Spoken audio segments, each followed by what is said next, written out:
পুলিশের উপরে দিয়ে আইসো, খুব সবের কাম করছো না। যে দেখেন ইফতারের বাকি আর মাত্র 3 থেকে 4 মিনিট। আমি আছি এখন টাঙ্গাইল বাস স্ট্যান্ডের সামনে।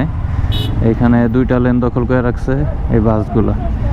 আর এরা কি করতেছে দেখেন, এই যে রিক্সাওয়ালারা, তাও আবার অটো রিক্সা, উল্টা রাস্তায় আইসা রাস্তার গতি আরও নষ্ট করে দিচ্ছে। এদের মনে কোনো লজ্জাবোধ বলতে নাই, হাসতেছে, কথার উত্তর দিতেছে। তাও একটা না, কতগুলো দেখেন। এদের মধ্যে ডর ভয় বলতে কোনো কিচ্ছু নাই, এদের মধ্যে কোনো অনুশোচনা নাই। এই যে তোমাকে দেখা মতো তোমাকে ছবি আইবো পত্রিকায়, তোমার ছবি আইবো কালকা। একটা হাসি দাও, সুন্দরভাবে একটা হাসি দাও।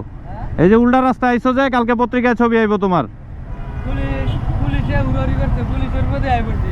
পুলিশের উপরে দিয়ে আইসো, খুব সবের কাম করছো না।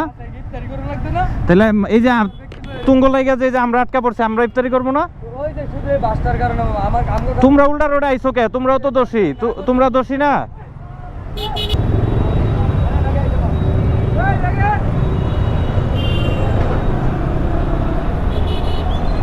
আজান দিয়ে দিচ্ছে অলরেডি। মানুষ এই যে সামনে পুরা ফাঁকা, তো এই জায়গায় এই যে রাস্তা আটকে রাখছে এরা। সবার একই দুঃখ, মেন রোডে যারা চলাফেরা করে, যে রোডে রিক্সা চলে কেন, রিক্সা চলে কেন। কিন্তু এই রিক্সা বন্ধে কোনো ওইরকম পদক্ষেপ নিতে দেখতেছি না এখন পর্যন্ত।